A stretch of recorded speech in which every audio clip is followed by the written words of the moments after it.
নমস্কার, আমি রূপসা। রূপসার কাব্য ভাষা চ্যানেলে সকল বন্ধুদের স্বাগত জানাই। আজ আপনাদের বলবো সুন্দর একটি গল্প পাঠ। আমি রূপসা সামন্ত। প্রথম থেকে শেষ পর্যন্ত শুনবেন। ভালো লাগলে অবশ্যই লাইক করবেন, কমেন্ট করবেন, শেয়ার করবেন এবং আপনাদের প্রিয় চ্যানেল রূপসার কাব্য ভাষা সাবস্ক্রাইব করে বেল বাটন প্রেস করে পাশে থাকতে ভুলবেন না এবং আপনাদের ব্যক্তিগত মতামত আমার সাথে শেয়ার করতে পারেন।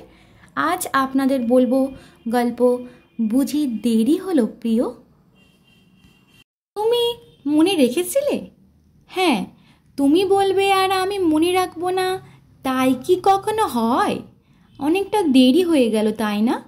না, এখনও তো সন্ধ্যে থেকে রাত হওয়া বাকি, আকাশের তারাদের জ্বলে ওঠা বাকি, খুব বেশি দেরি হয়নি। তোয়া জুলো জুলো চোখে পারিজাতের দিকে তাকিয়ে কথাটা শুনছিল।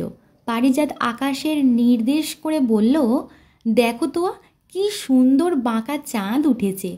তোয়ার দৃষ্টি তখনও পারিজাতের দিকে। পারিজাত এবার হেসে বলল, কি দেখছো অমন করে? তোমাকে। আমি তো তোমাকে নিয়ে এলাম এই সন্ধ্যের নদী আর আকাশের মিলন দেখাতে। কত স্নিগ্ধ, কত সুন্দর। তা না দেখে তুমি আমার দিকে দেখছো তোয়া? তোয়া হেসে বলল, ওই যে বললাম, বড্ড দেরি হয়ে গেছে পারিজাতদা। পারিজাত বিষণ্ণ মুখে দূরে তাকিয়ে রইল। তোয়া পারিজাতের কাঁধে মাথা এলিয়ে দিয়ে বলল, ঠিক এইভাবেই নদীর বুকে ভেসে একটা সন্ধে দেখার কথা ছিল আমাদের, একসাথে আজ থেকে বছর 7 আগে, তাই না পারিজাতদা? আজ আমি অন্য কারোর স্ত্রী। সেই আগের মতো অধিকার দেখিয়ে আমার কোলে মাথা রাখতে পারছো কি? না। সেই আবদারে বলতে পারছো কি, তোয়া আমার মাথায় হাত বুলিয়ে দাও, আমি তোমার ছায়ার নিজেকে হারিয়ে আকাশ দেখব? না। তবে এখন কি বলবে? এখনো দেরি হয়নি। পারিজাত হেসে বলল, হয়তো কিছু বাধা এসেছে, তোমাকে আগের মতো ছুঁতে পারবো না, রাখতে পারবো না তোমার হাতে হাত। তবে বিশ্বাস করো, ভালোবাসাটা ঠিক আগের মতোই আছে। এই আকাশ, এই সন্ধে আর নদীর জলের ছলাৎ ছলাৎ শব্দ ঠিক আগের মতোই আছে। আমার কাছে তো একটুও দেরি হয়নি তোয়া। বিয়ে করনি কেন পারিজাতদা? তোমাকে এই সন্ধেটা উপহার দেব বলে। হেয়ালি নয়, সত্যি করে বলো। একটু হেসে পারিজাত বলল, প্রশ্ন উত্তরের আর সময় নেই, অনেকটা দেরি হয়ে গেছে। তোয়া আর কিছু বলতে পারল না। সত্যি বলতে ও বলতে চাইল না।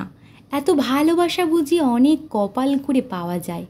পথে আস্তে আস্তে পারিজাত একটা লাল গোলাপ কিনেছিল, কিন্তু ঠিক সাহস করে দিতে পারেনি তার প্রাক্তন প্রেমিকাকে। তোয়া সেই গোলাপটা হাতে নিয়ে পারিজাতের দিকে এগিয়ে দিয়ে বলল, নাও, আমার খোপায় গুজে দাও। আমার মনে হয় এইটুকুর জন্য আমাদের খুব একটা বেশি দেরি হয়নি। খেয়ালের সুর ভাসতে ভাসতে মাঝি নৌকা বেয়ে চলেছে। দূরে কোথাও শোনা যাচ্ছে নদীর বুক ভাঙা সেই কান্নার গান আর জলের ছলাৎ ছলাৎ হেয়ালি কলতান। কেমন লেগেছে আজকের গল্প কমেন্ট বক্সে কমেন্ট করতে একদম ভুলবে না। ভালো লাগলে অবশ্যই কমেন্ট করবেন, শেয়ার করবেন এবং আপনাদের প্রিয় চ্যানেল রূপসার কাব্য ভাষা সাবস্ক্রাইব করে পাশে থাকা বেল আইকনটি প্রেস করে পাশে থাকতে ভুলবেন না বন্ধুরা। দেখা হবে আগামীকাল অন্য ধরনের একটা গল্পের সঙ্গে। সকলে খুব ভালো থাকবেন, সুস্থ থাকবেন। ধন্যবাদ।